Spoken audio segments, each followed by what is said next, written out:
Consultorio de la audiencia. En el episodio de hoy de Tu Dinero en Acción respondemos todas las preguntas que nos habéis ido enviando durante las últimas semanas, tratando temas tan relevantes como el control emocional en la inversión, la renta fija, la disrupción de la inteligencia artificial, los centros de datos en el espacio o la inversión en REITs. Además, hablaremos de empresas concretas como son Meta, Novo Nordisk, Brookfield Corporation, AST SpaceMobile y muchas más. Si te interesa saber cuáles son las principales preocupaciones de los inversores en este 2026 y cuál es nuestra opinión al respecto, quédate porque en el episodio de hoy te lo vamos a contar todo. ¡Empezamos! Tu Dinero en Acción, episodio 143. Hola a todos, bienvenidos a un nuevo consultorio del podcast Tu Dinero en Acción. De nuevo estamos Javier y yo para contestar a las preguntas de los oyentes. Hemos recopilado unas cuantas, algunas de la reunión anual y otras de los últimos episodios, e iremos lanzando una pregunta y respuesta. Intentaremos que sea lo más dinámico posible. Si te parece, comenzamos ya con algunas que habían quedado en la reunión anual que hacemos en enero y que también tenemos colgado el episodio de la charla. Había algunas que por duración del evento no se pudieron contestar y que hemos recogido aquí en este consultorio. Nos pregunta Leo Zikovic, ¿cuál es tu opinión respecto a los mercados emergentes? Creo que ya lo has comentado alguna vez, pero lo repasamos. ¿Cómo crees que pueden desarrollarse en los próximos años? Muy bien, gracias Nildes y gracias a la audiencia por todas las preguntas que nos mandáis, que nos dais esa masa crítica para estos consultorios que creo que están muy bien y enriquecen mucho el podcast. Nosotros no solemos invertir en mercados emergentes porque su perfil riesgo-recompensa no nos parece demasiado atractivo. Tienen mucha exposición al dólar, con lo cual suelen comportarse al revés de lo que hace el dólar. En estos últimos tiempos, con el dólar más débil, hemos visto a mercados emergentes como Brasil o India hacerlo especialmente bien, pero digamos que es una asimetría negativa de las que no nos gustan, ¿no? Son jurisdicciones con cambios fiscales muy habituales, con mayor riesgo de expropiación de activos, también en algunos casos, como pasa en China, más riesgo de fraudes contables y devaluaciones de divisa bastante habituales, ¿no? Entonces, todos esos riesgos, es verdad que cuando pillas una buena racha de un mercado emergente, son altamente rentables, pero esos riesgos no nos compensan esa mayor rentabilidad. Y a lo largo del tiempo está bastante demostrado que en mercados desarrollados esa mayor seguridad en el perfil riesgo-recompensa termina compensando a lo largo de los años. Muy bien, perfecto. Sin duda, más volatilidad lo sabrán aquellos que inviertan. Antonio también en la charla nos preguntaba por dos compañías, Novo Nordisk y AST SpaceMobile, si quieres hacer una actualización breve sobre ellas. Novo estuvo en nuestra cartera y la vendimos tan pronto nos dimos cuenta de que el sector, especialmente en la parte de obesidad, estaba cambiando a un mercado mucho más de consumo, en el cual tienes que hacer no solo investigación y desarrollo y aprovechar tus ventajas, tanto capacidad productiva como logísticas, como contactos con las aseguradoras, visitadores médicos, hospitales, etcétera, sino que tienes que hacer cosas como, por ejemplo, poner anuncios en la final de la Super Bowl para que el consumidor americano, especialmente, tenga en la mente que el mejor fármaco para adelgazar es Wegovy y no es Zepbound de Eli Lilly, ¿no? Ese cambio en el sector para nosotros ya es motivo suficiente para no tener una compañía farmacéutica, pero además el equipo gestor, partiendo de una posición de liderazgo, tomó bastantes decisiones controvertidas. La fundación accionista mayoritaria de Novo Nordisk destituyó al consejero delegado y cambió por un hombre de la casa que llevaba años. Parece que han empezado a tomar algunas decisiones en la línea de enderezar el rumbo, pero no suficientes a mi modo de ver. Y viene mucha competencia, hay varios países que van a perder la patente, que ya la perdieron entre este 2026 y 2032, y va a haber una gran oleada de genéricos, y parece que como mínimo las ventajas competitivas a las que aspiraríamos en un negocio como ese han disminuido, unido a una mala gestión suficiente para asumir que cometimos un error y además vendimos con unas pérdidas muy moderadas. Y por experiencia, cuando cortas pronto los errores y dejas correr a los ganadores, a largo plazo te irá bien. Eso ha sido lo que ha pasado con Novo Nordisk. Y AST SpaceMobile es una compañía que está bastante de moda, tanto en la comunidad financiera como en general en el mercado con toda la oleada de inversión en compañías aeroespaciales y la más que posible salida a bolsa de SpaceX a finales de este año.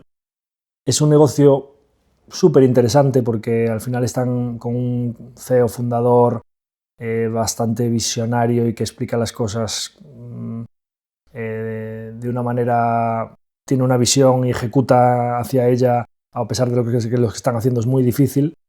Es una especie de Elon Musk aplicado al sector aeroespacial. De hecho, es uno de los principales competidores en la parte de satélites para dar cobertura.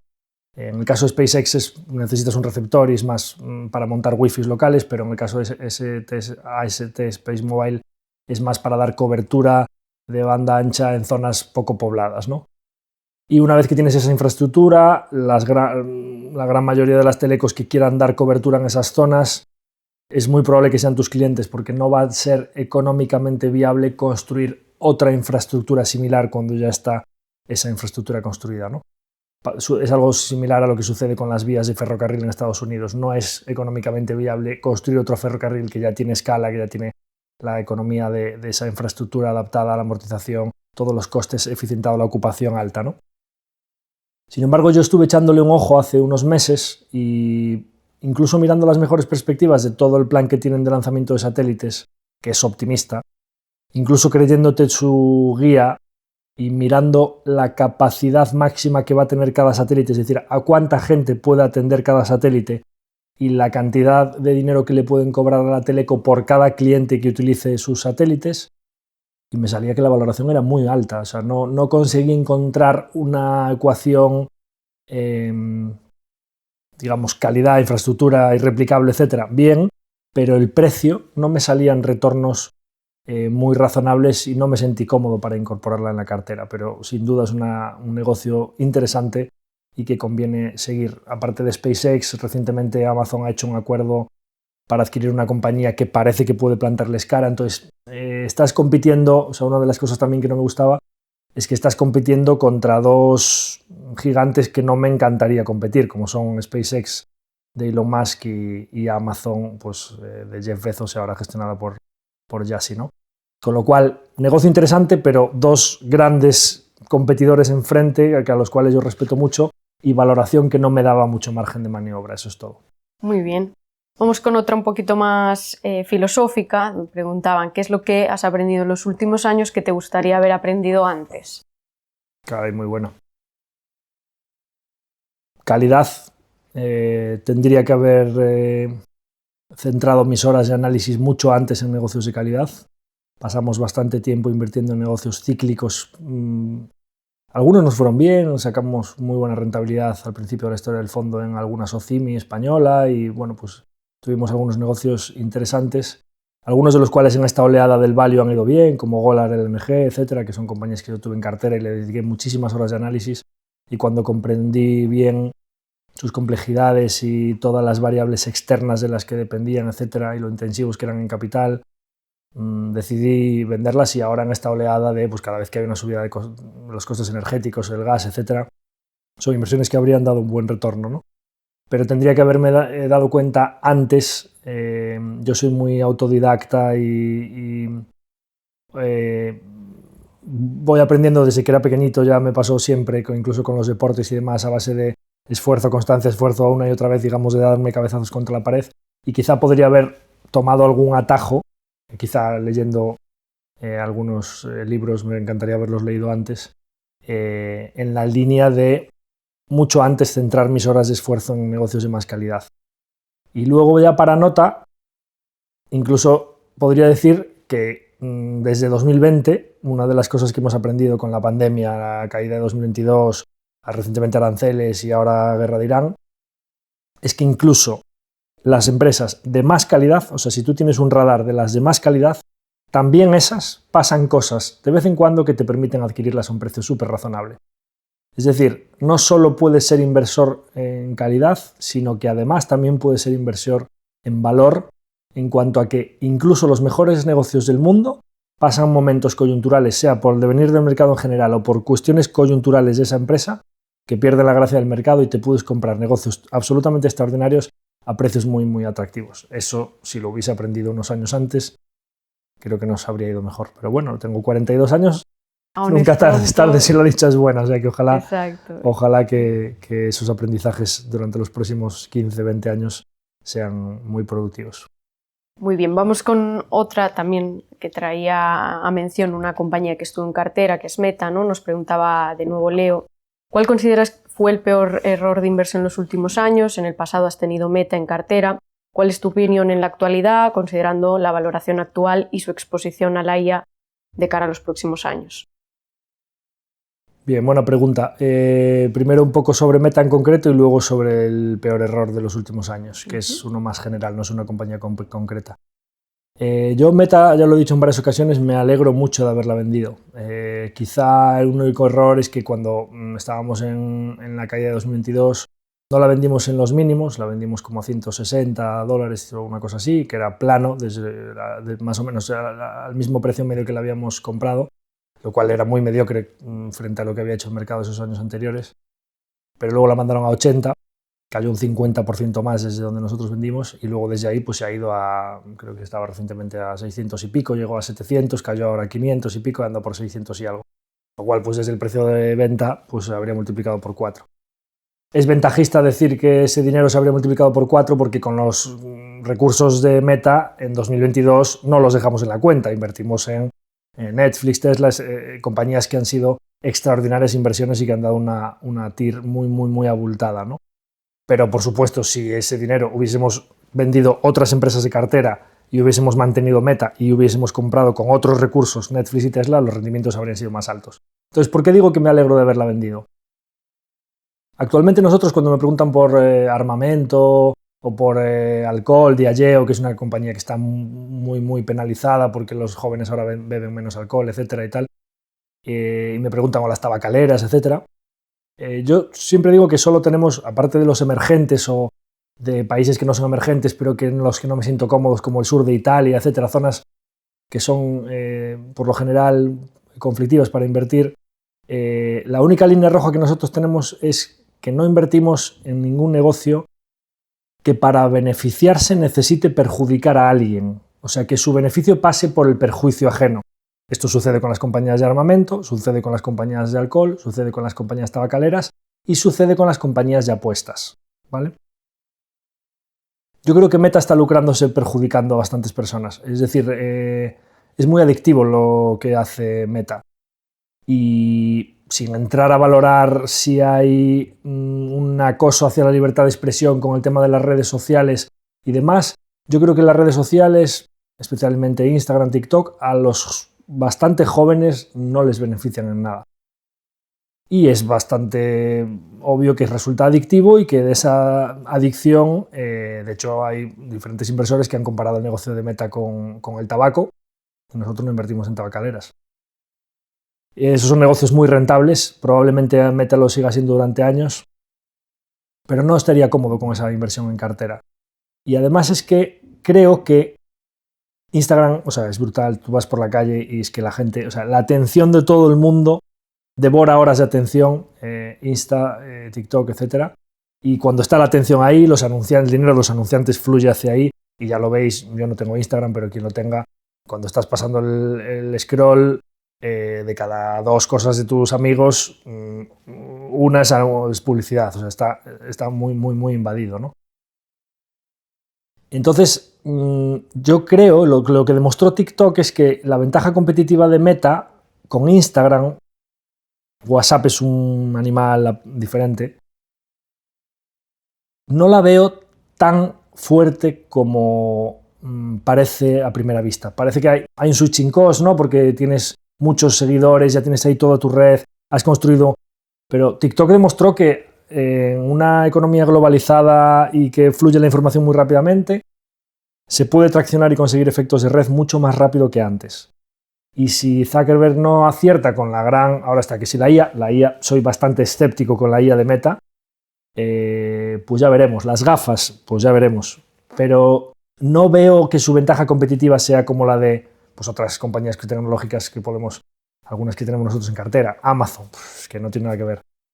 Google, me parece que su ventaja competitiva es, siendo 2 negocios que dependen de la publicidad, me parece que la ventaja competitiva de Google es muy superior. o Microsoft, ya nada que ver, pues negocio por suscripción, etc. Entonces, entre que perjudica a gente y no me sentiría cómodo, y que luego ahora está en un boom, creo que ha dado una guía de que va a crecer al 30% este primer trimestre, está fluyendo toda la publicidad ahí, está en el pico cíclico, etc.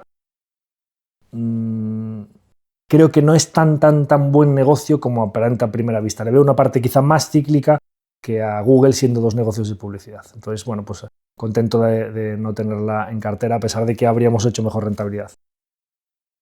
La otra parte de la pregunta era esto es bastante breve la respuesta, que ya sabéis que me lío bastante y doy respuestas muy largas.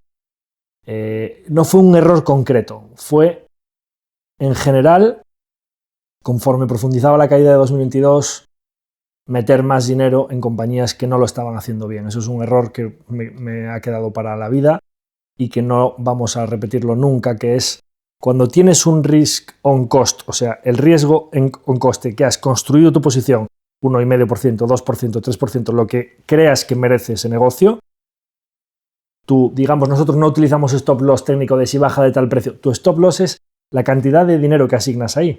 Si tú tienes máximo un 2% asignado a una empresa, si va bien y se convierte en un 3, 4, 5%, déjala correr. Pues si a valoraciones extremas puedes guardar un trocito del capital. Pero si va mal, la única posibilidad de que tus pérdidas no estén limitadas al 2% es que cada vez metas más dinero ahí. Entonces eso fue un error pues, en Open Lending, en Embracer, en Peloton, en compañías que lo hicieron muy mal ese año y que eso fue que una de las consecuencias fue que perdiésemos ese año más dinero del que podríamos haber perdido en un año normal en el que dejásemos la cartera quieta o diversificásemos conforme había caídas, pero no regando los errores. Entonces, no regar los errores es un gran aprendizaje, consecuencia de uno de los, o digamos, el peor error que cometí yo, que no es en una empresa concreta, es una cuestión de filosofía de inversión que creo que la hemos mejorado muchísimo y que se va a notar mucho en los próximos años. Muy bien, una lección importante.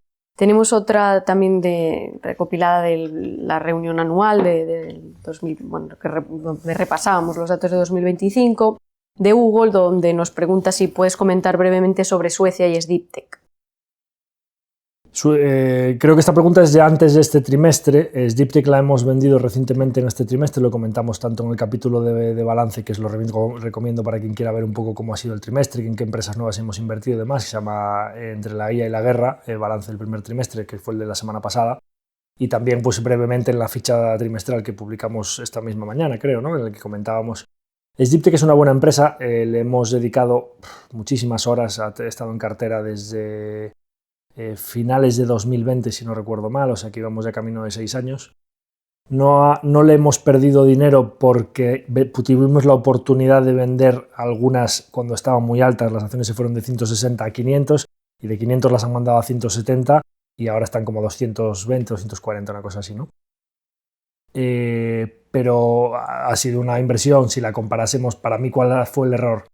Tener SDeepTech en cartera y no tener Lifco mucho antes, o tener SDeepTech en cartera y no tener Adtech o Lagercrantz, que han demostrado ser, tanto a nivel de ejecución, de foco en nichos muy concretos, productos críticos, valor añadido más alto, márgenes, gestión del capital, balance, nivel de endeudamiento, pues SDeepTech tiene un perfil de riesgo más elevado, están más dispersos entre muchos sectores y no se pueden concentrar tanto en seleccionar empresas que las saben gestionar muy bien, una estructura muy descentralizada y ahora parece que ya van a empezar a tener un poquito más de influencia en las filiales, cambiaron al consejero delegado, parece que los reportings, yo siempre tuve en cuenta toda la deuda de cuando hacían una adquisición, todo lo que le deben a los futuros, o sea, a los vendedores por los futuros flujos de caja, o sea, por los crecimientos que tenga la empresa que adquieren, ellos no lo contabilizaban como deuda financiera, el mercado siempre valoró que sí que era deuda y yo estoy de acuerdo con el mercado, sí que es deuda, porque al final una parte de tu crecimiento se tiene que ir a los vendedores que te vendieron esas empresas y que les debes dinero, ¿no? Sospecho que SDeepTech probablemente sea una empresa que conforme se tranquilice todo, los costes de capital normalicen, está cotizando un múltiplo muy bajo, con lo cual podría ser una meta nuestra de 2022 que conforme pasen los años diga, bueno, pues tendría que haber esperado a venderla un poquito más alta y probablemente me arrepienta de decir, joder, es que la vendí cuando estaba un múltiplo muy bajo. Entonces diréis, pues ¿y por qué la vendiste entonces? Claro, porque es que ha habido muchas oportunidades este trimestre, ha habido negocios de alta calidad que se han puesto a un precio muy razonable y los recursos no son ilimitados, entonces cuando hay muchas oportunidades que quieres aprovechar y no tienes suficiente cash, tienes que decidir cuáles son las peores de cartera para sacarlas. Entonces, pues una de las elegidas fue Sdiptech. En cuanto a Suecia en general, que nos preguntaban también, es una cuna de gran filosofía de emprendimiento y generación de interés compuesto a largo plazo, donde merece mucho la pena buscar. De hecho, nosotros ahora mismo tenemos Lifco y Momentum Group allí y es altísimamente probable que a largo plazo, cuando den oportunidades, terminemos teniendo alguna de estas más serial acquirers, Lagercrantz, Adtech, etc. O sea que es súper interesante, hay más empresas, está Investor AB, Atlas Copco, hay compañías que son de verdad súper interesantes de analizar. Me gusta mucho, siempre hemos tenido una exposición a Suecia porque es un sitio donde creo que es un buen sitio para pescar. Muy bien.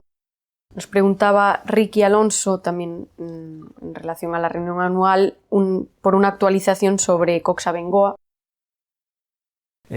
Cox es una compañía que nosotros ya expliqué, hicimos una situación especial a través de la filial energética que estaba listada tanto en México como aquí en España y que bueno, pues indagando un poco pues descubrimos en el prospectus de la salida a bolsa de Cox, de la matriz, que existía la posibilidad de que en algún momento hiciesen una operación de canje, ¿no?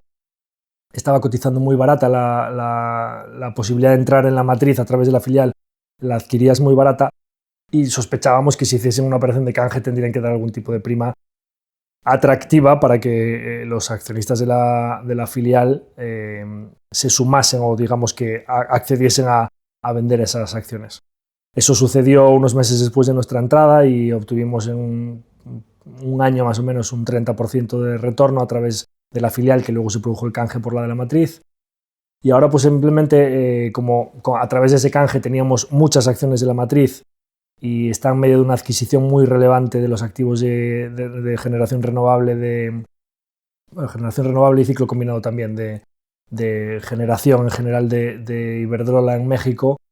Es una operación de gran envergadura para una compañía que capitaliza 800, 900 millones, pues se están metiendo en una compra que supera en varias veces su tamaño, para lo cual van a necesitar mucha deuda. Mucha deuda, sector regulado, país emergente, va a tener mucha exposición a México, que dijimos al principio del episodio. Nosotros no nos sentimos tan cómodos invirtiendo en países emergentes y menos todavía pues en sectores regulados y que requieren de mucha deuda, pues es el motivo de que recientemente con Cox lateral o ligeramente subiendo, con un retorno acumulado de más del 30% en poco tiempo, cae todo el mercado.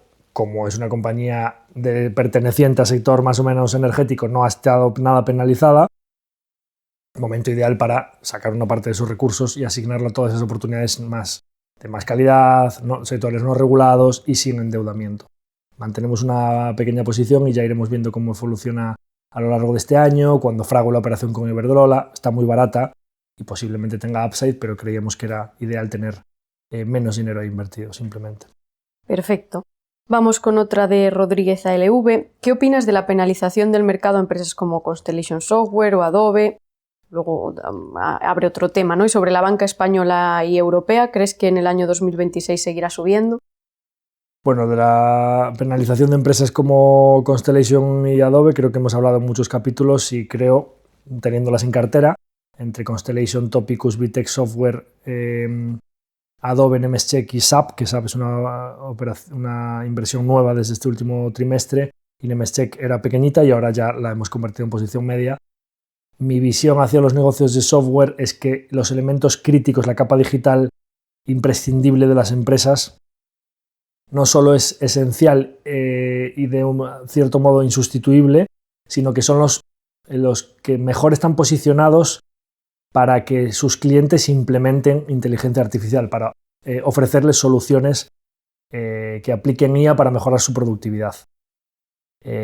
Además, dado que las principales beneficiarias de Cloud Code, etcétera, de todos los modelos para picar código de manera muchísimo más rápida, necesitando menos personal, las principales beneficiarias deben ser precisamente las empresas que desarrollan software, no los clientes que tienen otra serie de actividades que no se dedican a desarrollar software. La posibilidad de que alguien que gestione una cadena de lavanderías de hoteles de transporte público, lo que sea, decida, voy a quitar mi ERP que me permite abrir la persiana todos los días para picarme yo en Cloud Code un software nuevo y sustituirlo, la verdad es que nos parece bastante inverosímil que eso suceda. Y sin embargo, que un Constellation o un Nemetschek utilice IA para ayudar a sus clientes en sus procesos y para ser más eficiente al desarrollar ese código, nos parece bastante plausible, ¿no? Sin embargo, como se reducen las barreras de entrada, el mercado castiga a estas compañías con menor múltiplo. Bien, creo que cuando estuve repasando las preguntas, creo que teníamos también otro por ahí que decía, oye, y ese múltiplo, cuando pase el miedo, ¿no hay la posibilidad de que las compres muy baratas y se expanda muy rápidamente ese múltiplo otra vez? Tengo ciertas dudas, no contaría con ello, prefiero pensar que desde estos niveles de múltiplo, como son compañías que crecen a doble dígito más algo de expansión de margen, pues los EPS, flujo de caja por acción, etcétera, los beneficios unitarios por acción, componen una tasa muy buena. Si el múltiplo se mantiene estable y no cae más, nos llevaremos lo que compongan. Porque no tengo una visibilidad sobre que de repente vaya a subir muchísimo el múltiplo, como pasó, por ejemplo, Google en los aranceles del año pasado, 140, 150. Pues Google a 14 veces beneficios, tan pronto quede clarísimo que es una ganadora de la IA, el mercado va a expandirle el múltiplo. En el caso del software vertical o de las empresas SaaS, de software as a service, como las capacidades de la IA no van a dejar de mejorar, no veo tan cercano un escenario en el que el mercado diga, no, estas ya no solo son ganadoras, o sea, no son perdedoras, sino que son ganadoras y entonces le expando el múltiplo muy rápidamente. Eso dependerá de que trimestre tras trimestre vayan presentando buenos resultados y el mercado vaya perdiendo los miedos a que sean disrumpidas y digan, no, mira, es que siguen con buenos orgánicos, no están perdiendo poder de fijación de precio, no están perdiendo clientes, y entonces poco a poco el múltiplo se vaya recuperando, pero no creo que sea de golpe. Sobre la banca, que esta respuesta tampoco puede ser muy breve.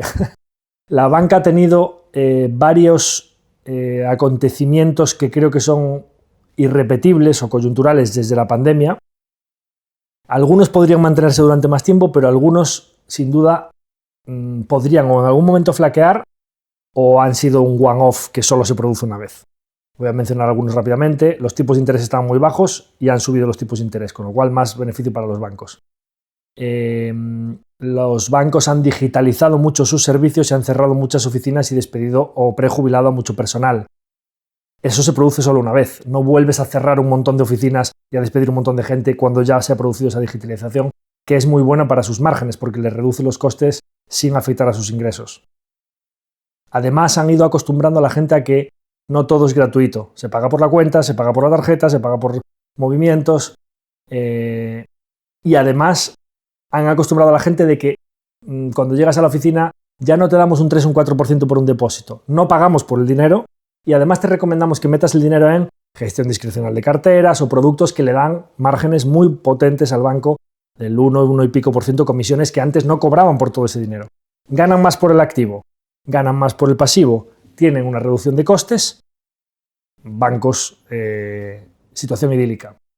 A todo eso hay que apoyar una situación, digamos, cíclica, y es que concretamente en España ha habido un crecimiento económico muy por encima de lo esperado, principalmente por boom turístico e inmigración por encima, crecimiento poblacional debido a la inmigración, que es mucho mejor que un boom demográfico, porque no entran bebés, sino que entran gente que ya están en la edad de consumir, comprar casa, comprar coches, pedir tarjetas, etc. También no sé si son factores repetibles. España está claro que es un país con buena calidad de vida y que atrae flujos poblacionales y económicos porque tenemos buenas infraestructuras, buena calidad de vida, precios razonables, buen clima, etc. Pero si en algún momento se ralentiza la economía, baja la calidad o baja el empleo y entonces la capacidad de pago y la gente empieza a impagar, con lo cual aumenta la tasa de mora, tienen que cerrar el grifo del crédito o tienen que bajar los tipos de interés, o alguno de esos factores que creo que son irrepetibles, ya no podemos tener en cuenta que en el 27, 28, 29 se vuelva a producir esa expansión de múltiplos y subida tan abultada, pues Santander de 1,60 € a 11, BBV de 2 a todas estas que ha pasado en todos los bancos, pero especialmente en los españoles, a mi modo de ver es ciertamente irrepetible todo eso que ha sucedido. Con lo cual, si ves el gráfico de Santander a largo plazo, que es un diente de sierra, sube, baja, sube, baja, sube, baja, y lo que ha pasado los últimos 5 años ha sido histórico. No me parecería mal momento para ser prudente. Muy bien, perfecto. Vamos con otra, creo que un poco más breve, es más bien técnica. Pregunta a Mr. Juanjo. ¿Qué metodología utilizan como fondo, o que podría utilizar un particular, para evaluar y comparar productos tecnológicos? Por ejemplo, sensores de conducción autónoma o plataformas cloud como AWS o Azure, en un contexto de innovación continua y dado que son productos complejos. Lo mejor en ese caso son las entrevistas con profesionales de la industria. Nosotros tratamos de, cuando estamos estudiando una empresa nueva, intentar leer todo lo posible, no solo de la propia empresa, que al final te cuentan su historia y lógicamente te van a decir siempre lo bueno y no tienden a decir lo malo, pero es muy importante leer sobre ex directivos de esa empresa que cuando están fuera a lo mejor no tienen un aliciente para decir nada malo de la empresa, pero seguro que no están condicionados a hablar bien de la empresa, con lo cual te van a decir tanto lo bueno como lo malo. Competidores, consultores, clientes, es fundamental.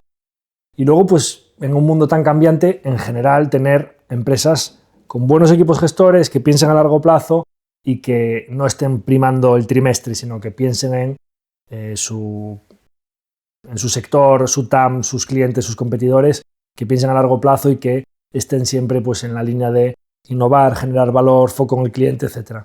Por supuesto, como dice nuestro oyente, en un mundo tan cambiante de disrupción tecnológica, etc., con 35 valores en cartera, es imposible conocer absolutamente todos los desarrollos de todas las empresas que tienes en cartera y de todos sus competidores, de todos sus clientes, etc.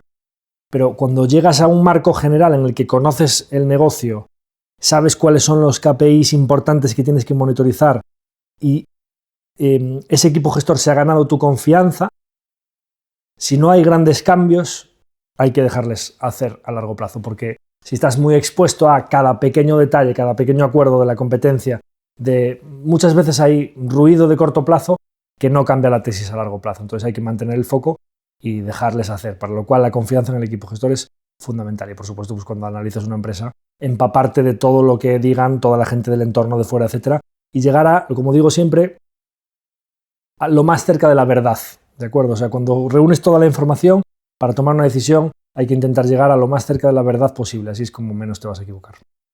Perfecto. Sugerían por aquí una revisión de los valores del mercado alternativo, en eBay Biddings y Singular en concreto, enfocado a los riesgos y oportunidades de las inversiones en este tipo de mercados. Esto creo que...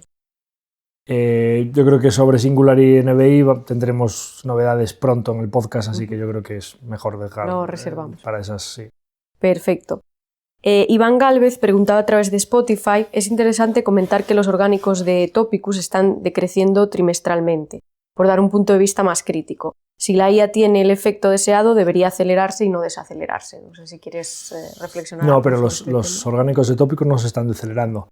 De hecho, era algo importante que queríamos ver en los últimos trimestres, y si no recuerdo mal, ahora mismo no tengo aquí el dato, pero la parte de mantenimiento, que es la más relevante, se ha acelerado ligeramente secuencialmente, es decir, desde el cuarto trimestre al primer trimestre, o sea, desde el último dato que teníamos, que era tercer, ahora van a presentar el primer trimestre de 2026, del tercer trimestre del 25 al cuarto trimestre del 25, la parte de mantenimiento ha tenido una aceleración secuencial. Recuerdo si era del 6 al 7 o plana en el 6 y el total desacelerándose del 3 al 4, pero no hay deceleración. Es decir, depende qué parte del orgánico mires, el mantenimiento o el total, que ya incluye la parte de hardware, licencias, servicios profesionales y demás, están o en línea con el último trimestre o acelerándose ligeramente. De aceleración no hay.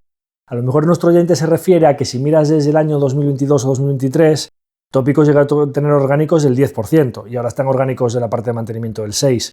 Hay una deceleración en los últimos 2 o 3 años, pero para darle un poco de contexto a nuestro oyente, los orgánicos del software vertical le afectan la inflación. Es decir, este tipo de empresas cada mes de enero renuevan el contrato con sus clientes y le repercuten la inflación en los precios que le cobran ese año. Con lo cual, los entornos más inflacionarios, como el que estábamos hace 2 o 3 años, en los que tuvimos inflaciones del 8 o 9%, es normal que los orgánicos de Topicus fuesen mucho más altos. Por eso tuvieron periodos de orgánicos del 8 o 10%, porque la inflación estaba mucho más alta. La inflación se ha ido a niveles del 2 o el 3%, y Topicus sigue con orgánicos del 6%. Es decir, la inflación ha caído mucho más que los orgánicos. Esto quiere decir que hay un pozo en cuanto a nuevos clientes, nuevos contratos, nuevas licencias, que aunque en un entorno menos inflacionario la parte del precio que se refiere a la inflación haya bajado, no estamos viendo un deterioro realmente en el negocio, que es lo que nos interesa, ¿de acuerdo? Entonces eso es lo que tenemos que monitorizar. Ahora en enero se renovarán los precios para este año, y entonces, o sea, en el pasado enero se renovarán los precios para este año, y cuando presenten el primer trimestre de 2026, que es ahora dentro de unos días, veremos cómo evoluciona. Pero de momento no se está viendo nada de que la IA les esté afectando. Vale, perfecto, aclarado entonces. Tenemos otras 2 preguntas de Alex Rosado, nos las enviaba a través del formulario, donde nos preguntaba por la valoración sobre la irrupción de la inteligencia artificial en ingenierías IT tipo Accenture, Globant, EPAM, Nagarro, Singular, que pues, preguntaba, ¿no serán estas consultoras las que posteriormente tendrán que implementar la IA en las empresas? ¿No es exagerado también en estas empresas el SaaS Margedón del que hablábamos? Sí, a ver, cuando hicimos el capítulo de SaaS Magedón no hablamos de las consultoras IT porque ya era como hacerlo pues muy extenso el capítulo, pero han sido, incluso diría que en algunos casos, todavía más penalizadas que las empresas de software, ¿no? El tema es que el consulting IT no es tan buen negocio como el software vertical, porque tiene muchas menos barreras de entrada, no tiene costes de cambio muy relevantes y es un modelo muy horas hombre. ¿De acuerdo? Quiero decir, pongo 40 ingenieros de Java en Inditex en Arteixo y me pagan 100.000 al año por ingeniero por tantas horas y como yo le pago un 80.000 brutos al año, pues gano 20.000 por ingeniero. Si de repente ese trabajo con la inteligencia artificial, en vez de 40, lo pueden hacer 20, va a ser muy difícil que EPAM o Accenture le digan a Inditex que le siguen facturando 100, o sea, tendrían que facturarle 200.000 por esos 20 para compensar los 20 que dejan de estar allí, con lo cual la caída del modelo horas hombre es muy malo para este tipo de compañías. Estoy completamente de acuerdo en que son estas empresas las que están mejor posicionadas para ayudar a las empresas, a sus clientes, a implementar IA. De hecho, por eso nosotros mantenemos Singular, porque es una empresa que siempre se ha centrado en contratos de más valor añadido. De hecho, en los últimos resultados de Singular, el ingreso medio por empleado lleva 3 o 4 años consecutivos aumentándose, lo cual es un KPI muy importante que va en la buena dirección. Pero sí que es verdad que cuando hablas con ellos ya se refieren a modelos de consultoría más por objetivos, modelos de objetivos más por utilización, modelos más de implementación de IA, etcétera, y no tanto, pues eso, horas hombre, que de hecho Vallejo siempre dijo que era un modelo, el sándwich este que decía que presionaba los costes y las horas hombre, el de arriba que te bajaba el presupuesto y tú que tenías ahí los costes subiéndote, ¿no? Entonces veremos cómo sucede, pero parece que se van a quedar con los ingenieros pues más senior o que más capacidad tenga. Y luego las empresas de consulting IT que tengan una parte de desarrollo de software, como hablábamos antes en las de software as a service, el desarrollo de software debería ser muchísimo más productivo, con lo cual yo creo que podríamos ver que estas empresas consigan crecer o se queden planas donde estaban, pero con una reducción de costes notable, porque van a conseguir desarrollar software con menos desarrolladores, ¿no? O sea, cada desarrollador va a ser muchísimo más productivo a la hora de generar código. Entonces veremos qué sucede. De todas maneras, es un sector que yo, si no fuese Singular o una Altia, por ejemplo, en caso de que algún momento por liquidez pudiésemos estar ahí, conociendo a Tino como lo conocemos o conociendo a Vallejo como lo conocemos, teniéndolos tan cerca y pudiendo monitorizarlas tan de cerca, en una Nagarro, EPAM, Accenture, etcétera, pues no estaría cómodo invirtiendo porque voy a ser el último de la fiesta en enterarme de las cosas, con lo cual no son negocios que por definición tengan los mimbres que a nosotros nos gustan, salvo excepciones, pues eso, de cositas muy cercanas que las podamos tener muy controladas y que creo que pues tienen las cosas muy claras de hacia dónde ir, ¿no? Pero es un sector complicado. Muy bien. Tenemos otra aquí de Víctor6165 en el capítulo del podcast dedicado a las stablecoins, donde nos pedía pues, si podías explicar el concepto de tokenización y su utilidad. Sí, la tokenización no deja de ser convertir un activo físico en un activo digital, pero que lo divides en muchos trocitos con seguridad jurídica, con mucha seguridad ante el hackeo y que básicamente pues, la propiedad de ese activo digital, que es como dice, pues para quien tiene un Bitcoin o quien tiene pues un Ethereum o un USDC que hablábamos en el caso de las stablecoins de Circle, pues tienes un token que representa la propiedad de un trozo de un activo físico, una pieza de arte, un edificio, etcétera, con sus implicaciones a nivel de lo que te obliga y lo que te proporciona. Si ese activo se revaloriza con el tiempo, tu token se revaloriza con el tiempo. Porque habrá gente dispuesta a pagar más por ese token. Si ese token, o sea, si ese activo proporciona una renta porque es un edificio que cobra un alquiler, ese token te tiene que dar un yield. Entonces no deja de ser una digitalización de los activos físicos, lo cual da muchísimas ventajas a nivel de liquidez, de rapidez en las transacciones, de reducción de costes. Es una macro tendencia que creo que va a ser muy relevante en la inversión, especialmente en activos alternativos no cotizados durante los próximos años. Interesante, veremos cómo se desarrolla. Tenemos otra de Rubén Moreno, donde dice que la pregunta tiene que ver con la futura reconstrucción de la infraestructura energética afectada por la guerra de Irán. Nos pregunta, ¿no? ¿Habrá mucha presión e interés por recuperar la capacidad productiva lo antes posible? Y me pregunto, ¿qué empresas podrían verse beneficiadas? ¿Alguna de ellas podría ser una buena inversión? Muy buena pregunta. No sé qué día fue de la guerra que salía la noticia, ¿no? De drones atacan a una refinería en tal país. Se me encendió una bombilla ese día, ¿no? Y dije, joder, todo esto va a haber que reconstruirlo. Entonces ya le pregunté a Gemini, por supuesto, aquí tenemos una empresa mítica, una clásica del mercado continuo español, que es Técnicas Reunidas. Son ingenierías que se dedican a todas estas plantas o potabilizadoras o refinerías o plantas gasísticas, ciclos combinados, etc. Me sacó una lista, empecé a mirar, ya Técnicas Reunidas ese día estaba subiendo creo que un 8%. O sea, el mercado es rapidísimo asimilando todas estas noticias.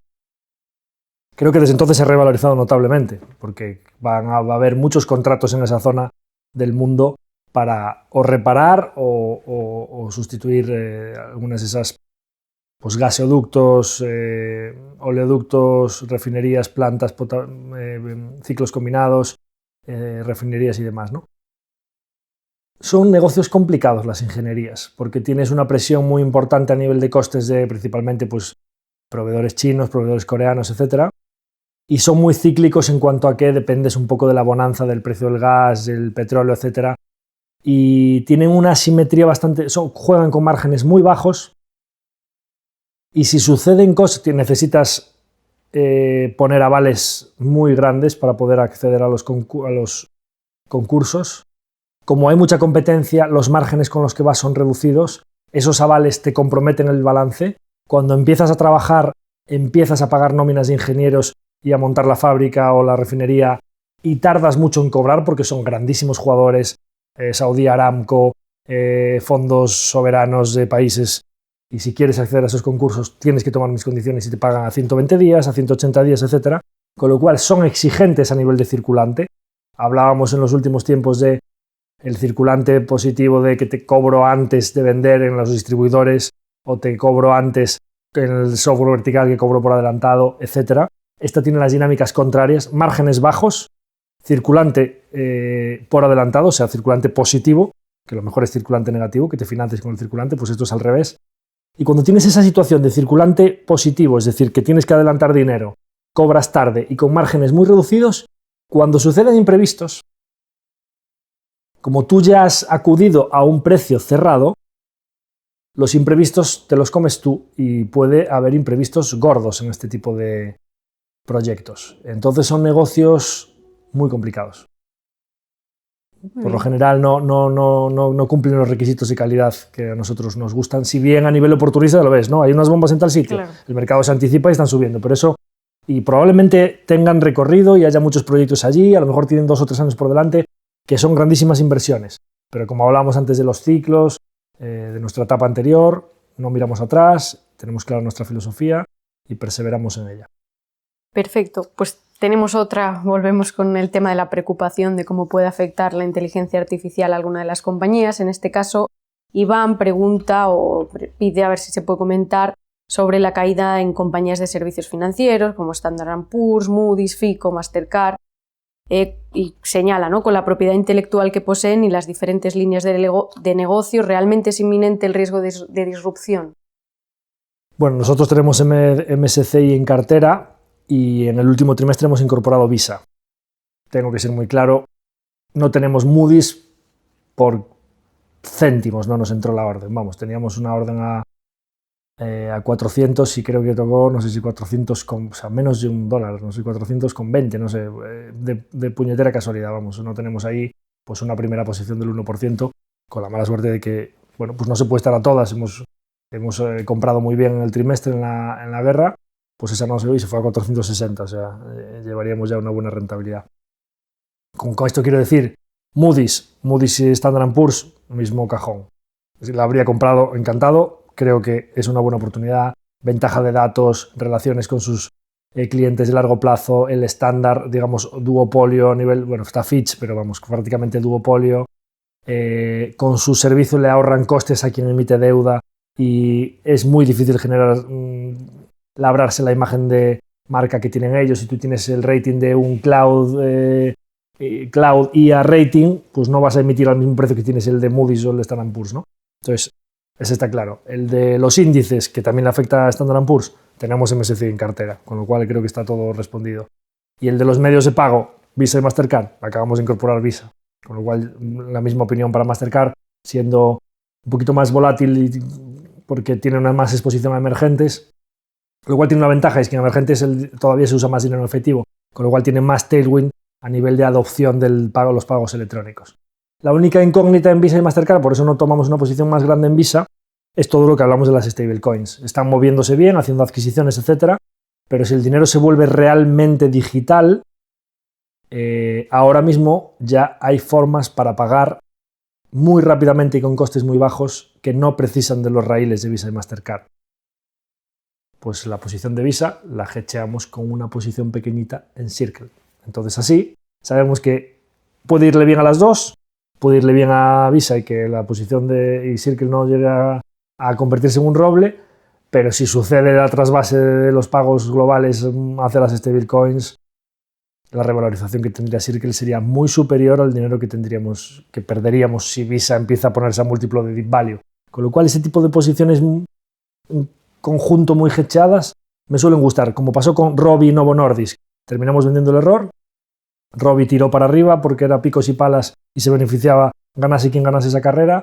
El conjunto de las dos, vendiendo pronto, cortando el error y dejando la otra correr, doble dígito, muy holgado. Pues eso es Visa y Circle, creo que pueden tener sentido, porque alguno me podría decir, claro, pues si tienes Circle, ¿qué haces con Visa en la cartera? Si parece que es como el disruptor y disrumpido. Ya lo veremos, pero creo que pueden tener sentido tener las dos.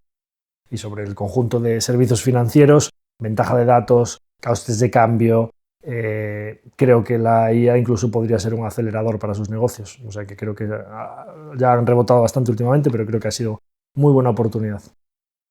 Muy bien, nos pregunta Juan Smek en Spotify, es una pregunta un poco más compleja, pero te la lanzo. En relación con la inversión en Brookfield, ¿qué opinión tienes sobre su apuesta por los centros de datos? En concreto, ¿crees que el desarrollo de centros de datos en el espacio podría provocar que, a largo plazo, la capacidad de computación en la Tierra quede obsoleta o resulte menos eficiente frente a la que se construya fuera del planeta? Bueno, ya veremos. Todo esto de los centros de datos en el espacio viene porque Elon Musk dijo que allí, pues como quizás no es muy intuitivo, pero una ventaja que hay en el espacio es que nunca se hace de noche, porque los satélites están orbitando, con lo cual no tienes a la Tierra dando vueltas tapándote el sol, con lo cual tú puedes estar siempre orientado al sol, con lo cual tienes 24 horas de sol constantemente, con lo cual la energía renovable no es intermitente, la energía solar es permanente, cosa que desde la Tierra no entendemos muy bien, ¿no? Y además hace muchísimo frío en el espacio, con lo cual tienes refrigeración para las GPUs y energía solar constante.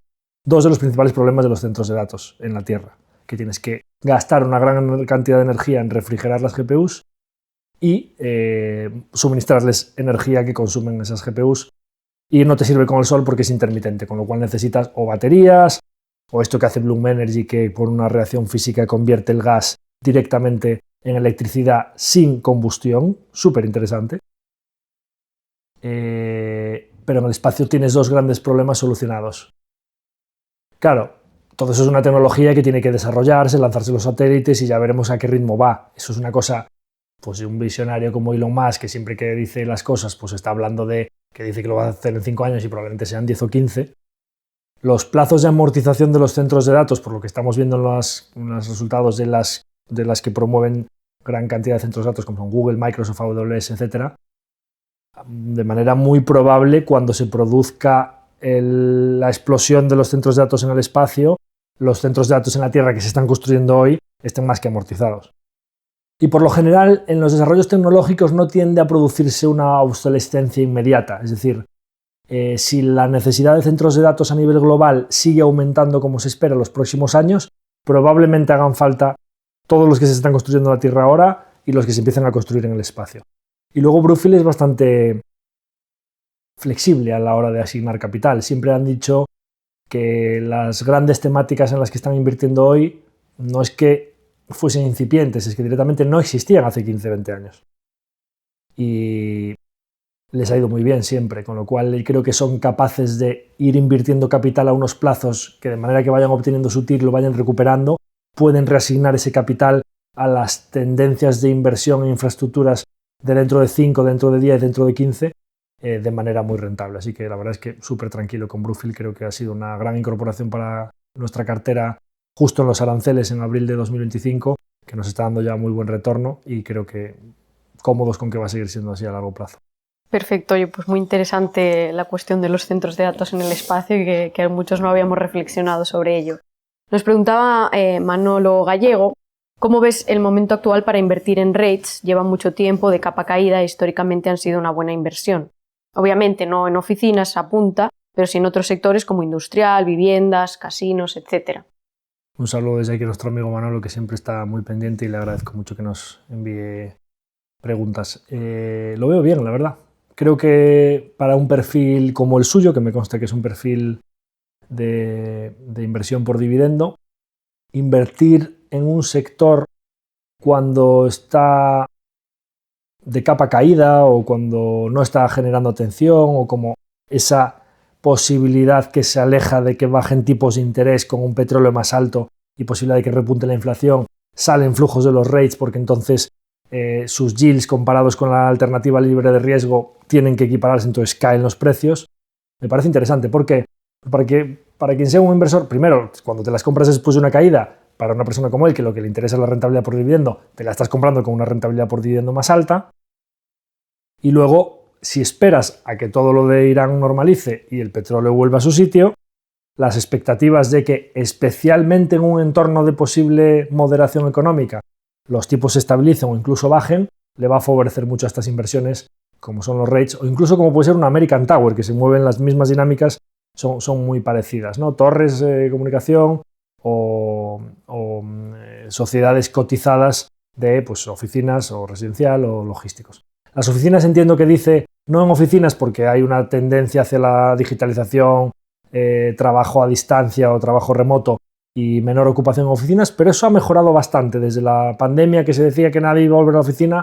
De hecho, la propia Brookfield habla en sus cartas de que las tasas de la ocupación media de las oficinas ha mejorado notablemente. Y luego que nos hemos dado cuenta como sociedad que no se rinde igual desde casa que en el trabajo. Y hay muchas empresas que ya han dicho todo el mundo 100% de vuelta a la oficina, etcétera, etcétera. Entonces, bueno, sin sentar cátedra en cuanto a oficinas sí, oficinas no, centros logísticos sí, centros logísticos no, centros de datos sí, centros de datos no, un rate diversificado y que tenga un buen historial de asignar capital, que te lo compres con una buena rentabilidad de dividendo, lo veo estupendo cuando precisamente ese sector está de capa caída. Muy bien. Un poco siguiendo en esta línea de estrategias de inversión, preguntaba Santiago Ciruelos, ¿cuál es tu opinión de las carteras permanentes? Por ejemplo, la de 25% bonos, 25% cash, 25% oro, 25% a acciones. Señala también, evidentemente, no como multiplicador del dinero, sino como preservador de dinero, no buscando un return on capital, pero más bien un return of capital. ¿Crees que una cartera así puede batir la inflación a largo plazo con drawdowns muy bajos? Algo para perfil también conservador. Sí, a ver, una cartera permanente debería batir la inflación a largo plazo. Ten en cuenta que solo el 25% que tienes en renta variable, si lo haces con un MSCI World o un S&P 500 que hacen el 10% más o menos, ya ahí vas a tener 2,5 puntos, 3 puntos. Muy malo tendría que hacer el resto de la cartera para que no cubras la inflación a largo plazo. Es verdad que ahora el 25% de oro lo veo delicado después del rally que ha tenido. Me cuesta ver cómo podría el oro desde aquí, sin tener una opinión sobre si se va a ir a 6.000, 8.000 o si va a caer a 3.000. No tengo opinión, pero sí que hemos sido bastante reiterativos aquí en que el oro, ese 5 o 6% anual que hace, lo hace en plazos larguísimos o comprado un momento no justo después de una oleada alcista como la que acaba de tener. Entonces ahí el oro podría estar años o no sumando o incluso restando. La parte del cash, ya sabemos, pues es la parte más de colchón que prácticamente no da rentabilidad, pero le hace mucho de amortiguador. Y luego la parte de renta fija, en general la filosofía original de la cartera permanente venía a implicar que te protegías. ¿Por qué dice nuestro oyente con muy poquitos drawdowns? Porque en general, cuando había un sell-off o digamos una caída fuerte en renta variable, los inversores se protegían en bonos y entonces la renta fija te protegía de esa caída en la renta variable. Entonces estaba como muy amortiguado y te ibas llevando a largo plazo pues el pozo de los cupones de los bonos, la rentabilidad a largo plazo de la renta variable, lo que hiciese ese 5 o 6% del oro, más un poquito de rentabilidad del cash y te hacía como colchón. Entonces estaba muy bien. Ya desde hace años esa correlación inversa entre la renta fija y la renta variable no se está produciendo. De hecho, ha sucedido en momentos como recientes, como 2022, que ha caído muchísimo la renta variable y ha caído muchísimo la renta fija, en un entorno de subidas de tipos muy fuerte, ¿no? Entonces, yo diría, como sobre el oro o no tengo visión o es ligeramente negativa, el cash me parece un lastre importante para una cartera, como mínimo de alguien que esté pensando realmente a largo plazo. Creo que se podría intentar conseguir una cartera bastante amortiguada con una renta fija de muy poquita duración, digamos que no le afecten las subidas de tipo de interés, que ya lo hemos comentado aquí en diversos episodios, nos gusta la renta fija muy conservadora, 1 o 2 años, tipo monetario o algo así, 2-3%, perfecto. Pero es que su papel es que nos dé la inflación y que nos haga de amortiguador real cuando hay caídas fuertes de renta variable. Y a lo mejor en vez de tener solo un 25, tener un poquito más de renta variable, es verdad que no va a ser, digamos, los drawdowns no van a ser tan bajos, pero te aseguras hacer unos rendimientos notablemente superiores a la inflación. Y si alguien quiere más amortiguador todavía, que aumente la parte de monetarios, que se ponga un 60-70% de monetario, perfecto. Con un 30% de renta variable vas a tener muy seguro a largo plazo un 3 o un 4%, y el de otros 70% debería darte otros 2-3 puntos. Pues estás ya en el 5 o 6%, que es prácticamente el doble de lo que hace la inflación. Con lo cual me suelen gustar más ese tipo de carteras y además muy flexibles, que tú puedas rebalancearlas, que comprarte una única cartera permanente que tiene los porcentajes 25, 25, 25, 25, por las que casi siempre hay que pagar una comisión de gestión, aunque sea baja, pero un 0,60, etc. Claro, cuando estás hablando de rentabilidades del 4 o 5% anual, un 0,60 es bastante. ¿Por qué no te montas tú, sin ninguna comisión de gestión, un buen producto monetario, un buen producto de renta variable? Tú equilibras eso en función de tu perfil, de la edad que tengas, de cuántos años te quedan para la jubilación, etc. Y no tienes que pagar esa comisión de gestión por la selección de los productos, ¿de acuerdo? Me suele gustar más. Muy bien. Tenemos otra también de Santiago Ciruelos. Ya has tratado un poco el tema, pero por si quieres hacer alguna matización más, ¿no? Nos comentaba, hay una serie de negocios que no veo representados en vuestra cartera, por ejemplo, bancos, materias primas, energía. ¿Es porque no ves buenas oportunidades o porque en general consideras estos sectores no invertibles? No invertibles para nosotros. Quien quiera, lógicamente, son perfectamente invertibles.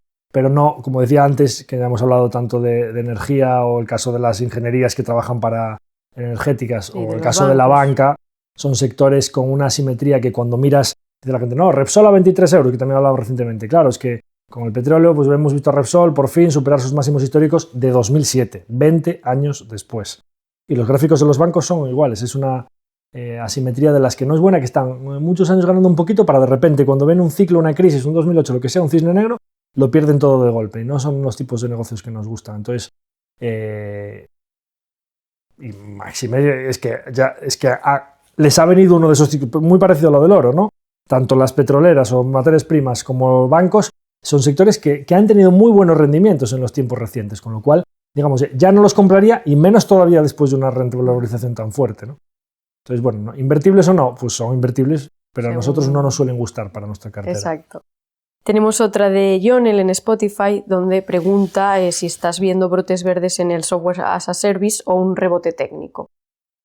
Ojalá que sean brotes verdes y no sea un rebote técnico. Pero bueno, es lo que hemos visto en los últimos tiempos. Es verdad que con con el plazo de negociación y el fuego, digamos, el pacto de no agresión temporal en la guerra, ha habido un rebote fuerte en el mercado. De hecho, hemos visto recientemente algunos índices ya hacer nuevos máximos históricos. Pero el rebote estamos viendo acuerdos a diario, Adobe con Anthropic, noticias que parece que van en la línea, lo que decíamos antes, ¿no? Compañías publicando crecimientos orgánicos muy sanos, declaraciones de diferentes voces súper autorizadas en el sector, de Jensen Huang, consejeros delegados de compañías que no les beneficia nada decir que el software as a service va a seguir en pie y que va a ser una pieza importantísima, pues decir que esos miedos son infundados, etcétera, ¿no? Ya veremos qué sucede, pero me parece demasiado... el rebote que han tenido estas últimas semanas me parecería quizá inocente tratarlo como un rebote técnico cuando ves hay divergencias importantes en cómo se han comportado unas y cómo se han comportado otras. ¿Qué quiero decir con esto de las divergencias? Cuando en un sector o en el mercado en general está habiendo caídas indiscriminadas que no atienden a razón, el mercado no separa el grano de la paja. Todo cae y no se reacciona de ninguna manera a las noticias, incluso positivas. Cuando empiezas a ver que cambia esa dinámica y hay compañías que siguen profundizando, recientemente, por ejemplo, las compañías de software habían hecho un mínimo en febrero, rebotaron un poquito, y muchas de ellas, las de software as a service, Monday.com, HubSpot, todas las que tienen más riesgo de disrupción, volvieron a hacer nuevos mínimos en marzo. Las compañías de software vertical, que son más críticas y parece que en menos riesgo de disrupción, no hicieron mínimos en marzo. Se mantuvieron por encima, o sea, recortaron un poquito, pero el mercado ya empezó a separar el grano de la paja y les volvió a entrar dinero pronto. Ese tipo de dinámicas en las que el mercado ya se empieza a poner un poquito racional y empieza a decir, no, mira, es que esto no es lo mismo que esto. O sea, hay un poquito de diferencia. Suelen ser buenos entornos para que el mercado haga suelo. Fue un aprendizaje mío del 2008-2009. Quien quiera mirar un poco de historia de los cracks financieros, las compañías que estaban en mayor riesgo de quiebra en 2009 volvieron a hacer nuevos mínimos en marzo y el conjunto del mercado hizo mínimos en marzo de 2009 y sin embargo hubo compañías que no estaban en ese riesgo de mejor financiadas, mejor que no tenían negocios financieros, etcétera, que el mínimo se produjo en octubre de 2008 y no siguieron cayendo hasta marzo, ya empezaron a rebotar antes. Ese tipo de comportamientos un poquito divergentes en los que el mercado empieza a separar el grano de la paja son muy buenas señales de suelo de mercado. Ya veremos si sucede en software, pero como mínimo estamos empezando a ver que el mercado ya empieza a discriminar un poquito, a mirarse unas compañías de manera diferente que otras y a reaccionar a las noticias que van saliendo sin vender todo indiscriminadamente, que digamos que es pánico, es vendo, cae, y ahora empieza a ser un entorno, digamos, más constructivo. Con lo mínimo ya veremos qué pasa los siguientes meses, pero creo que podrían ser primeros síntomas de brotes verdes y no rebote técnico. Perfecto, pues iremos viendo cómo se comportan los inversores, también si no hay más eventos de pánico en los mercados. Aquí tenemos una de Juan Semec también, que preguntaba anteriormente, esta es más de la operativa sobre el fondo, sobre acción global, donde nos preguntaba, ¿es posible mejorar la velocidad de suscripción de participaciones del fondo desde MyInvestor? Nos comenta que él está invertido a través de esa plataforma y tarda, le parece, ¿no?, él muchísimo más que otras plataformas, sobre todo si se hace un traspaso.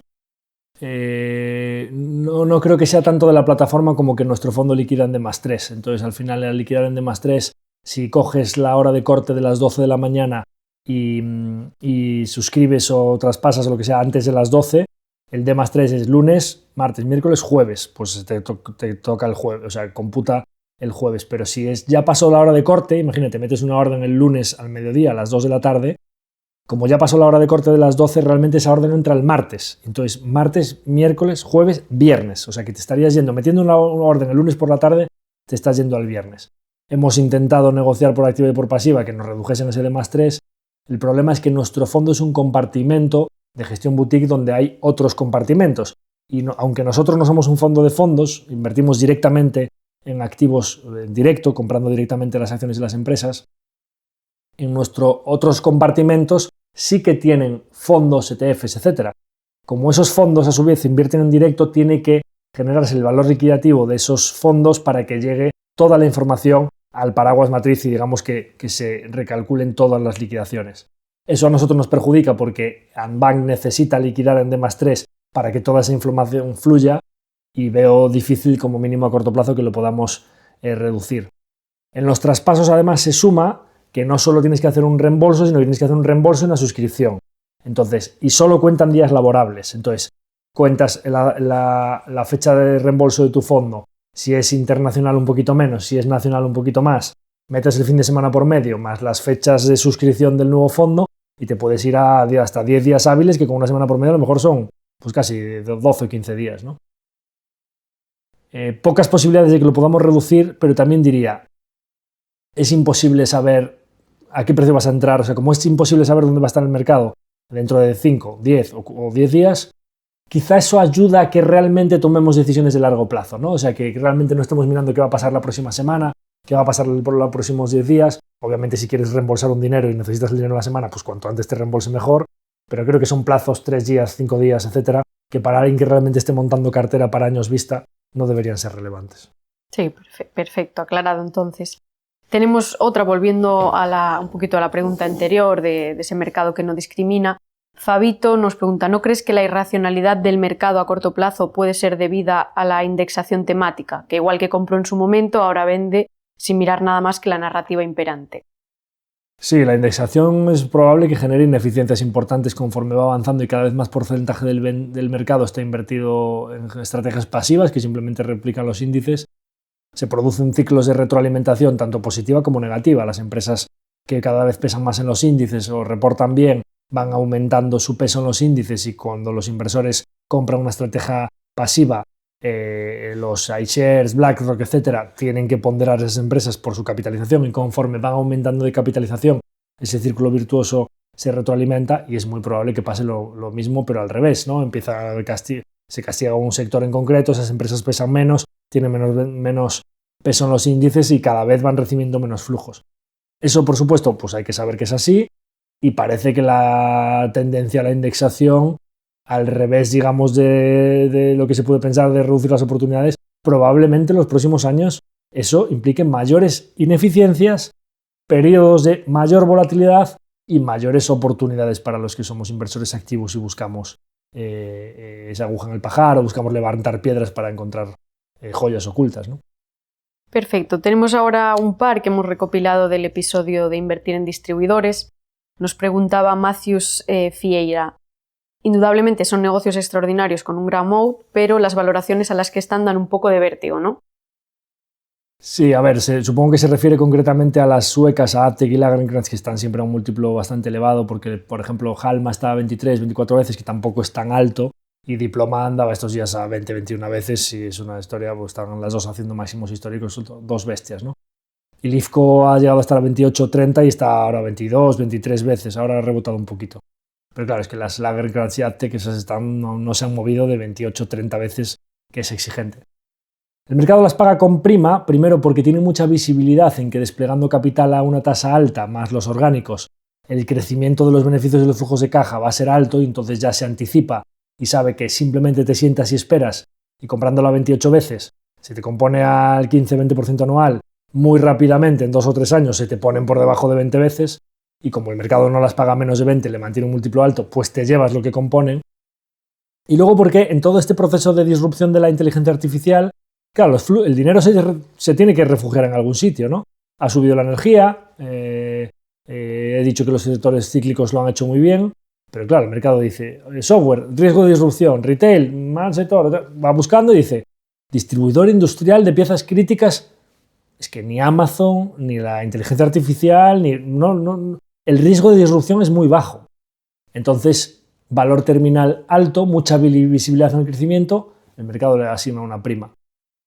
Estos son esos típicos negocios que diríamos, pues son negocios en los que hay que esperar pacientemente a que en algún crack del mercado, en algún evento concreto, etcétera, pase el tren. Y cuando pase, tener los deberes hechos y tomar la decisión rápido. Perfecto, pues la seguiremos monitorizando para ello. En ese mismo episodio Ulpiano preguntaba, ¿has pensado en los negocios private tipo Carlsberg, KKR, Tamburi, Euraceo, etcétera? Sí, que han tenido un buen viaje recientemente con todo pues los miedos del mercado a la parte de crédito privado, ¿no? Bueno, nosotros tenemos Brookfield, que tiene una división tanto de private equity como de crédito privado a través de Oaktree, que fue adquiriéndola y recientemente ha comprado la totalidad de Howard Marks.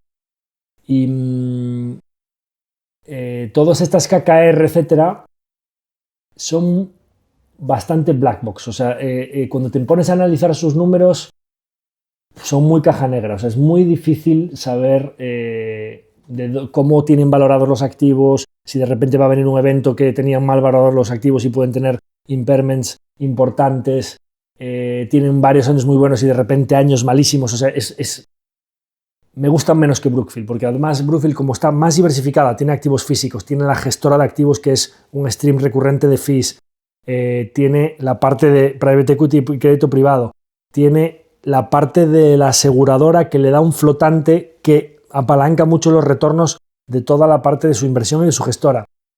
Me parece más completa, menos caja negra, más completa y probablemente más predecible en los retornos y en el compound a largo plazo. KKR son negocios que sí me parecen interesantes, Apollo, etcétera, son compañías que creo que son interesantes, pero nosotros nos hemos decidido por Brookfield. Muy bien. Tenemos aquí otra en YouTube. José Ignacio Martínez León nos pregunta: ¿cómo crees que puede afectar la IA a Netflix en base al menor coste en producciones audiovisuales? ¿Se puede convertir en una plataforma donde nuevos directores entren en masa? ¿Y cómo se podría monetizar? ¿Tipo YouTube? Súper interesante y aplica tanto a Netflix como a Spotify. Espero no equivocarme, pero yo creo que para estas empresas la reducción de los costes de contenido o que se democratice la generación de contenido puede ser brutal, brutalmente bueno, digo. Porque cuando se democratiza la creación de contenido, entonces el poder del distribuidor aumenta. Es decir, todo ese contenido va a querer ponerse delante de los 325 millones de usuarios que tiene Spotify, o sea, Netflix, o de los 600 y pico millones de usuarios que tiene Spotify, ¿no?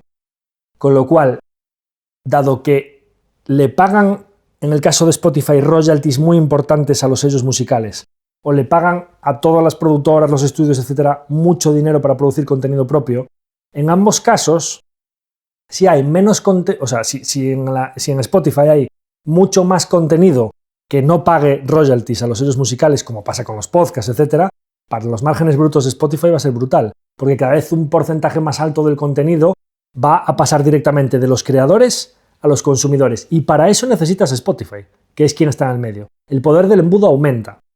Y en el caso de Netflix, si ellos son los que más gastan en producción de contenido, si de repente se puede producir contenido de manera mucho más económica, para sus márgenes va a ser buenísimo.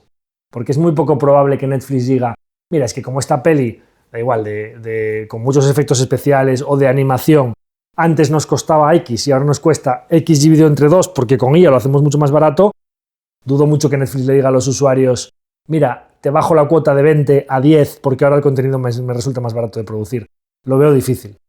Entonces yo creo que sería pues más contenido de muy buena calidad y, como dicen siempre los directivos de Netflix, aunque haya más facilidad para crear contenido, la capa humana de escoger las mejores historias, de crear un buen guión, de generar historias que generan atención, que generan engagement, que creen esos momentos de fandom en los que llegas a la universidad, al trabajo, al colegio, etcétera, y cuentas: oye, ¿viste tal serie? Tal? Esos momentos que generan muchos suscriptores, la capa humana va a ser fundamental, pero que se reduzcan los costes de contenido para el distribuidor, yo creo que puede ser muy bueno. Muy bien, pues pinta entonces positivo la inteligencia artificial en estos campos. Estamos ya llegando al final, tenemos otras dos de José Baños.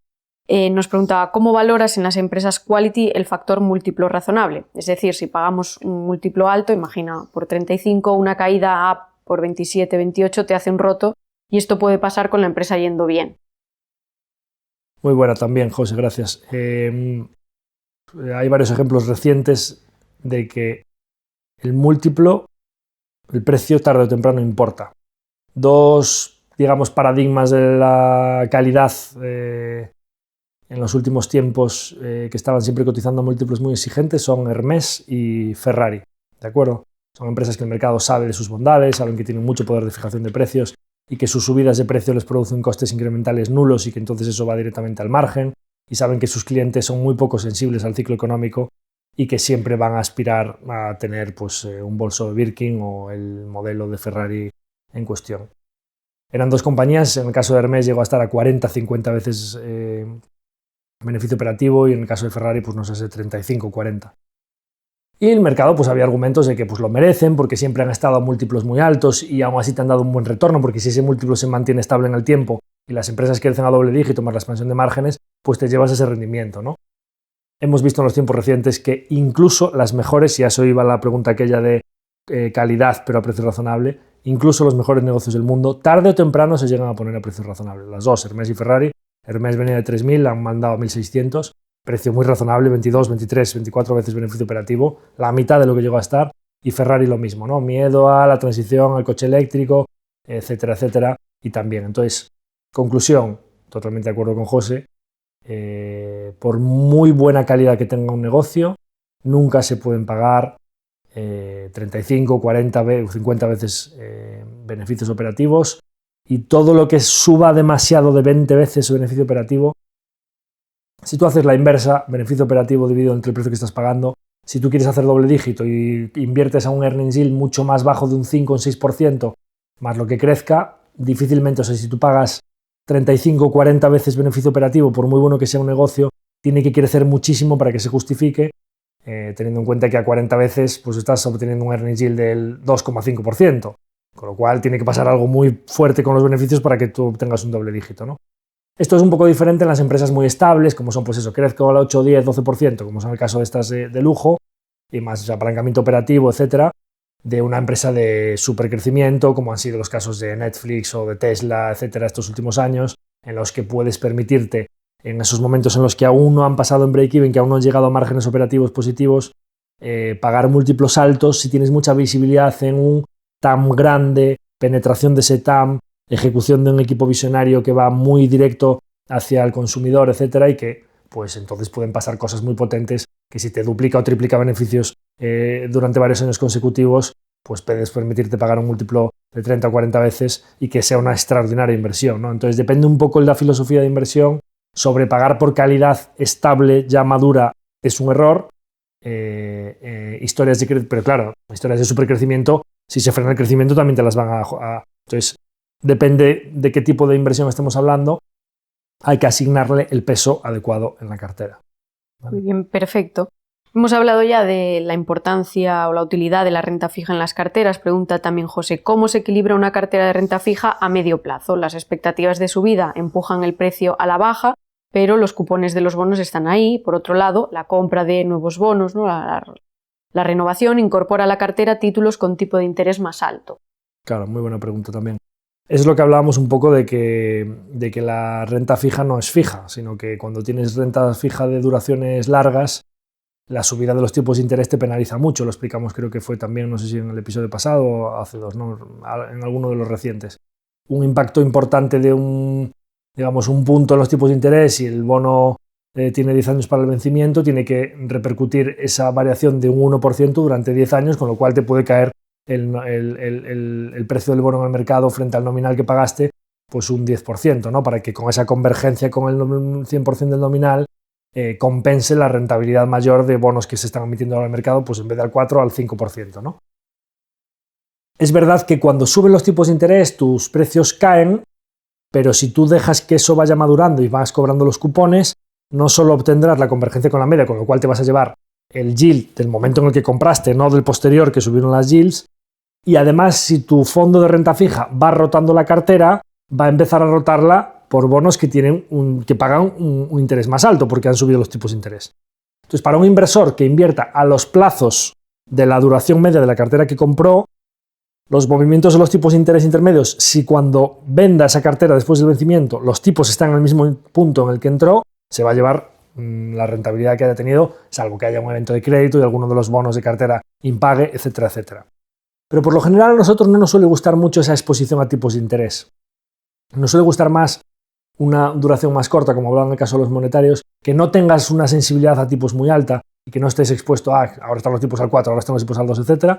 Pues compro bonos a 2 años o entre 12 y 24 meses y voy a obtener un 3%. Genial, me hace de colchón de cartera, voy obteniendo algo muy parecido a la inflación y puedo ser un poquito oportunista para traspasar, que lo hacemos de manera fiscalmente muy eficiente, para si hay caídas muy fuertes en renta variable, saco el colchón de seguridad. Claro, si hay caídas muy fuertes en renta variable y tú tienes una cartera de renta fija muy sensible a los tipos y que también o con duraciones muy largas, que ha sido castigada, no hace de colchón y no es un buen momento para sacar de ahí y meter en renta variable, con lo cual necesitas un colchón que realmente lo sea, o sea, que realmente te dé, pues lo que decimos siempre, 3, 6, 9, pero nunca menos 10, menos 15. Entonces nosotros en la parte de renta fija, salvo alguna estrategia concreta de high yield en dólares y demás que tenemos, que solemos utilizar para algún cliente, que es extraordinaria, que lo hace súper bien, 6-7% anual, muy estable, etcétera, pero eso ya es para un perfil punto intermedio entre renta fija y renta variable. Pues renta fija de alto rendimiento, cuando vienen mal dadas, pues te puede caer un 10 o un 15. Por lo general, para el inversor conservador que solo quiere cubrirse la inflación, no podemos soportar esa volatilidad, con lo cual, muy, muy conservadores. Muy bien, teníamos un par de personas que hacían mención a Logista, no sé si quieres dar un poco unas pinceladas sobre la... Por lo del capítulo de los distribuidores, ¿no? A ver, Logista es un caso de éxito, especialmente en los últimos años en España, pero que es un poquito diferente de los distribuidores de los que hablamos nosotros. Primero, porque el producto que vende es bastante commodity, como es principalmente el tabaco. Pues Logista, para que no la conozca, es una compañía española de distribución, pues que distribuye principalmente las cajas de tabaco para los estancos, ¿no? Tiene otras cosas, pero esa es una parte importantísima de su negocio. Entonces, claro, no es un producto crítico para sus clientes, tiene una parte muy importante que no deja de ser, no es distribución, sino que es logística con los camiones, con gastos de combustible y envíos a los clientes, desde las tabacaleras hasta los puntos de venta en los estancos, y eso pues está en exposición al precio del diésel, mano de obra de los camioneros, amortización de los camiones. Es un negocio bastante peor que los distribuidores industriales de elementos críticos de los que nosotros hablábamos, con esas dinámicas de circulante tan buena. Primero, porque el producto que venden es muchísimo, no es commodity, y como es el tabaco, y segundo, pues porque no tienen toda esa parte logística de los camiones, etc. De hecho, Logista, aunque ha subido mucho en los últimos 5 años desde la pandemia por todo ese boom que ha habido en España de las empresas que estaban muy penalizadas y que es una empresa que siempre está cotizando un múltiplo muy bajo, no sé si ha hecho un 100 y pico por cien, 150% en los últimos 5 años, incluso después de esa rentabilidad tan fuerte de los últimos 5 años, si miras su histórico a 10 o 20 años, hace retornos del 8-10% en plazos muy largos, incluso después de este boom. Si te vas a 2020 y miras los últimos 10 o 20 años, los retornos eran del 6%, una cosa así, mucho más bajos que todos estos distribuidores de los que hemos hablado. Y de hecho, estos distribuidores, una de las partes importantes de ese capítulo fue márgenes brutos, márgenes operativos, y hablábamos de que eran negocios que no parecían tan buenos a simple vista porque lo que tienen es un retorno sobre el capital invertido muy elevado porque prácticamente no necesitan capital. Logista necesita un poco más de capital por todos esos camiones. Pero hablábamos de márgenes brutos que no eran muy altos y eran del 40%, y márgenes operativos que no eran muy altos y eran de entre el 10 y el 20%. Logista me parece que hace márgenes brutos que no llegan al 10% y márgenes operativos del 2-3%, lo cual ya te indica que es un negocio pues mucho peor que todas estas. Siendo una empresa buena que ha dado buena rentabilidad, es incomparable a las Aptel, Lagercrantz, Lifco, Diploma, o bueno, los casos que poníamos ahí, Momentum, o las Fastenal, etcétera, que hablábamos de Estados Unidos, ¿no? Perfecto, pues comentado queda. Vamos ahora con dos que están más pensadas en la parte psicológica o reflexiva, ¿no? Nos pregunta el Zarnabil en Spotify: ¿cómo gestionas la parte emocional y psicológica dentro de tu rol? ¿Cómo te afecta esa presión extra de comparar tus resultados con los de los índices de referencia u otros fondos? ¿Y qué te ayuda para afrontarlo aparte de correr? Pues el que empieza ya por la buena respuesta. Para mí el deporte y la familia es el amortiguador emocional principal. Me pasa muchísimo que salgo de aquí, pues a saber Dios qué hora, depende del día, un poco va variando, ¿no? Y tienes esa típica semana en la que, pues, digamos, todo ha ido mal, ¿no? Has tenido una mala semana de mercados, algo no te ha salido como esperabas, o estás frustrado, o ves que estás nadando un poco siempre para quedarte en la orilla, o que no estás viendo el fruto a todo ese trabajo, porque una de las cosas que pasa en nuestro trabajo es que el fruto no es contemporáneo al esfuerzo. O sea, que digamos que los frutos se obtienen cuando el mercado decide que venga una buena racha, y entonces fraguan muchas de esas inversiones, y eso a lo mejor es un trabajo que hiciste hace 6 meses o hace un año, ¿no? Entonces no siempre está correlacionado. Y de repente pues vas a hacer ejercicio, o sea, correr, la elíptica, lo que sea, una sesión de pesas o lo que sea, y vuelves y pues esas drogas naturales, ¿no? Esas endorfinas, todas esas hormonas que segrega el cerebro con todos esos procesos físicos, y de repente lo empiezas a ver todo de una manera un poco más optimista, más alegre, ya pasará, tú descansas, te levantas al día siguiente y otra vez vuelves con todas las ganas de empujar y volver al lío, a sacar todos esos problemas, a resolver, seguir mirándote nuevos negocios y a seguir empujando. Pero es verdad que la parte emocional es quizá la más difícil de gestionar de nuestro trabajo. Siempre cuando la gente me dice, pues lógicamente, como imaginarás, habiendo creado un proyecto desde cero, que mi familia no venía, yo no vengo de tradición de gestión y yo tampoco trabajaba en gestión cuando estaba en banca, pues muchos chavales jóvenes que están formándose o que les gusta todo esto de la inversión, siempre nos preguntan, digo, ay, qué bien, cómo hacer la regulación, cómo conseguir levantar un fondo, tal, porque es muy complicado y hay mucha gente que le gustaría mucho hacerlo, ¿no? Y yo digo, bueno, todos los trabajos tienen su parte negativa y la nuestra sin duda es la parte emocional. Cuando vienen mal dadas, no, o sea, es difícil de comprender cuando tienes tu propia cartera y soportas unas pérdidas, es diametralmente, o sea, se difiere muchísimo con cuánto estás soportando esas malas rachas y el dinero no solo es tuyo y tu familia, sino que también es capital ajeno. Es muy diferente la gestión emocional. Pero como todo, pues con lo largo de los años vas aprendiendo un poco a llevar ese control emocional. Yo tiendo a pensar que soy naturalmente optimista y pienso que todo mejorará. Pues eso, un equilibrio sano entre familia, deporte y trabajo, creo que las cosas irán bien y luego pues mantener ese foco en mejorar siempre las cosas, aprender de los errores y mejorar mucho el foco y visión a 10, 15, 20 años vista en que todo va a ir muy bien. Perfecto. Pues un poco en esta línea también preguntaba John Edwin Ledezma cómo manejar las caídas del 20% que estos días castigan alguna de nuestras empresas en cartera, ¿no? Él comenta su situación personal, dice, yo como pequeño inversor no tengo siempre recursos para seguir invirtiendo y por otro lado también pues, le preocupa la amenaza de la inteligencia artificial. Se debate si cerrar la posición o buscar recursos y seguir aumentando o quedarme quieto. Me pasó ya en los aranceles, dice, que era algo más temporal y ahora me vuelve a pasar, por ejemplo, con Adobe y Constellation. Sé que no hay una respuesta, pero quisiera saber cómo lo hacen desde un fondo cuando les llega esta realidad. Muy buena. Lo hilo con la parte de la gestión de riesgos y el no regar indefinidamente un error. En los mercados tendemos a pensar que nuestra tesis no ha cambiado y que el mercado se equivoca cuando está castigando pues, un 50, 60, 70% a una Adobe o un negocio de estos que son muy buenos y la tentación de seguir metiendo dinero ahí es alta.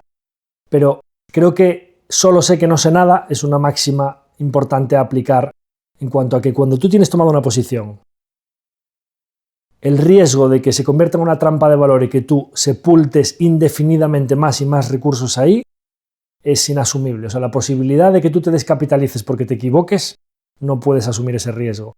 Entonces, asigna una posición inicial, empieza a conocer la empresa, que va bien, fenomenal, que va mal, bueno, pues puedes, si se está abaratando y ves que no ha cambiado nada, lo más importante es la evolución del negocio, no de la acción, no dejar que la narrativa creada por el precio afecte a nuestra percepción del negocio, debemos siempre contrastar la realidad.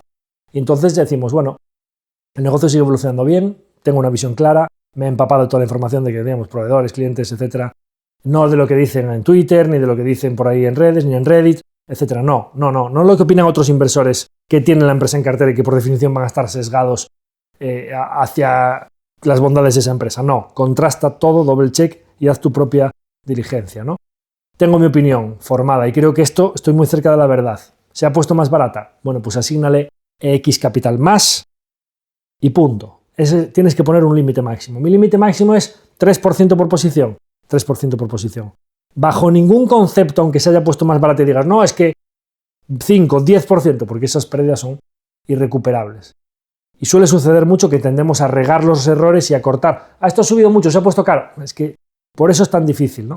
Porque realmente hay que cortar los errores pronto y, por supuesto, no regarlos más y dejar correr a los ganadores. Es así. Por eso los índices lo hacen bien, porque cortan los errores, les van asignando cada vez menos peso y los aciertos cada vez pesan más, ¿no?